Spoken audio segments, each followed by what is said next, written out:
Salam matematika mudah. Pada video kali ini, kita akan belajar resultan vektor dengan metode jajar genjang, yang mana kita lihat ini secara geometris ya. Maksudnya secara geometris itu adalah ada ruas garis, jadi bukan titik ya, ada ruas garis. Contoh saya ambil gini, ruas garis A, nah, misalnya ini vektor A. Jadi kalau arahnya seperti itu, maka kalau panjangnya sama, arahnya berlawanan ya. Nah, panjangnya sama, arah berlawanan itu minus. Nah, ini minus A. Atau satu lagi saya ambil ini vektor B.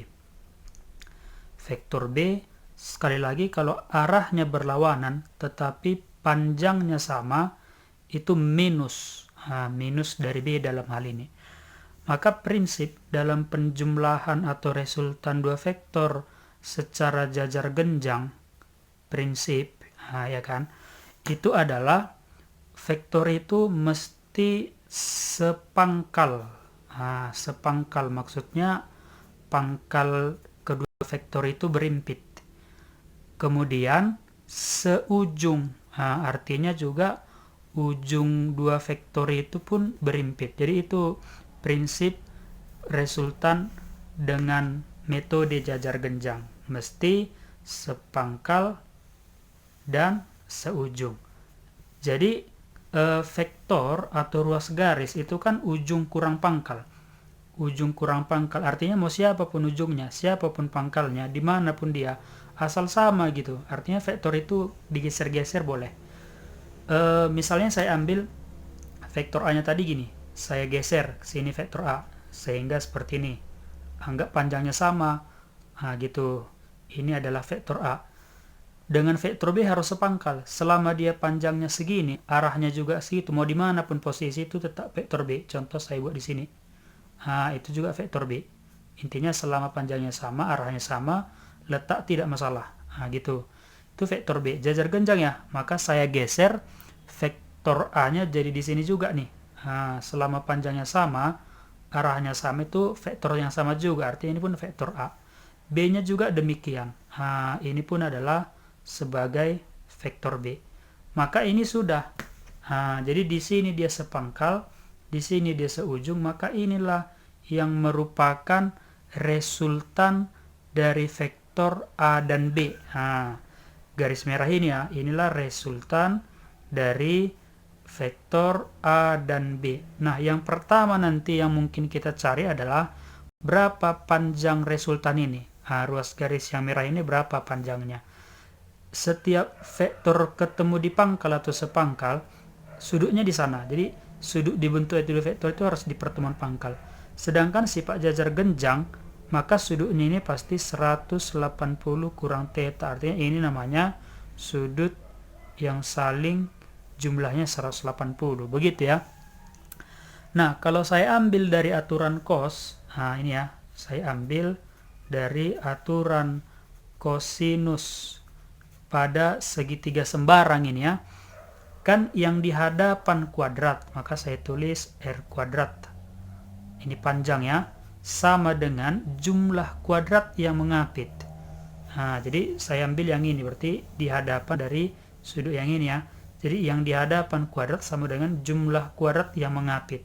Jadi panjang A kuadrat, panjang B kuadrat, ini jumlah kuadrat yang mengapit kurang 2 kali yang mengapit, aturan cos ya, 2 kali yang mengapit dikali dengan panjang sisi yang mengapit dikali dengan cos sudut.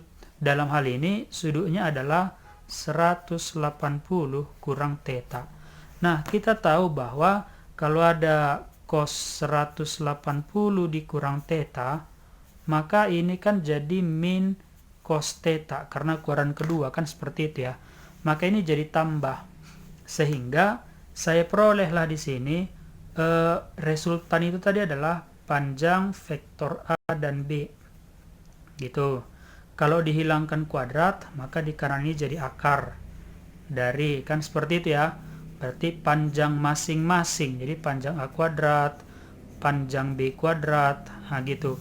Karena ini min cos theta kali minus, maka jadi tambah 2 kali panjang A dikali dengan panjang B dikali dengan cos theta. Artinya sudut yang dibentuk oleh dua vektor selalu ketemu di pangkal. Artinya theta itu di sini. Itulah nanti menghitung besar atau panjang ruas garis ini. Nah, seandainya di sini kurang. Nah, contoh ya, seandainya di sini kurang, misalnya vektor A dikurang dengan vektor B, berarti ini artinya adalah ujung. Jadi akar dari, saya buat gini aja, akar dari masing-masing ya, panjang A kuadrat tambah panjang B kuadrat, tapi di sini kurang. 2 kali panjang A kali panjang B kali cos theta. Caranya sama seperti yang di atas. Nah gitu. Maka inilah rumus yang kita gunakan apabila ditanya berapa besar resultan dua vektor apabila ada ruas garis atau ada panjangnya, gitu ya. Nah, artinya ini rumus di fisika juga ini sering dipakai, kan gitu ya. Sebagai contoh ini saya ambil dari soal SNMPTN.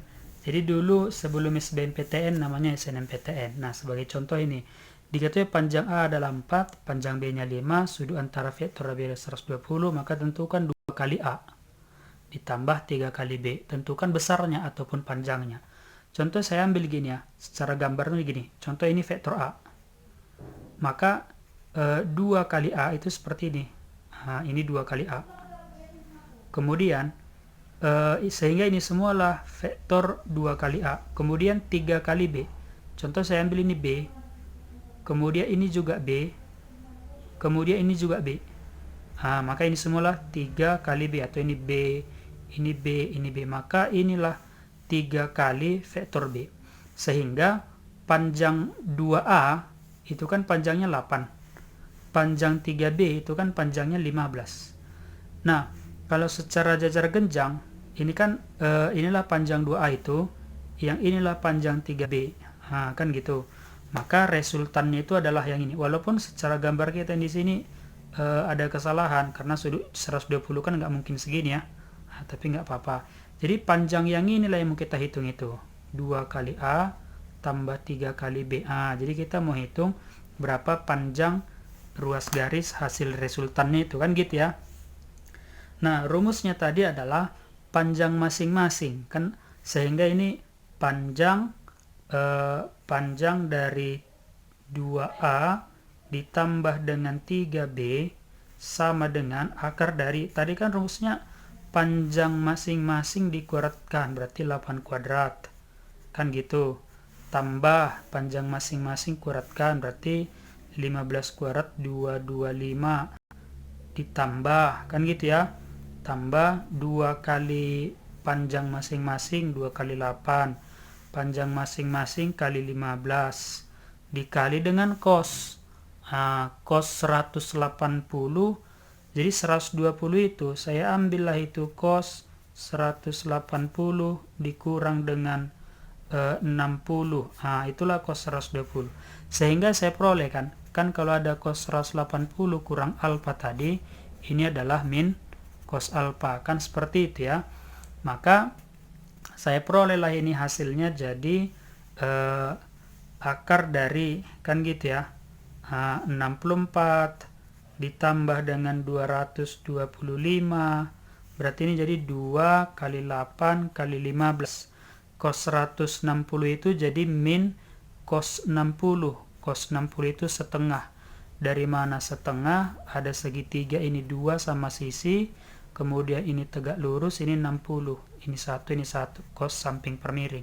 Maka ini jadi kurang, kan ini 2-nya ini habis nih. 8 kali 15, artinya 8 kali 15 itu boleh buat gini. Berarti 80 tambah 40, jadi 120. Sehingga 225 dikurang 120 berarti 105 ditambah 64 berarti 169. Akar 169 adalah 13. Demikian.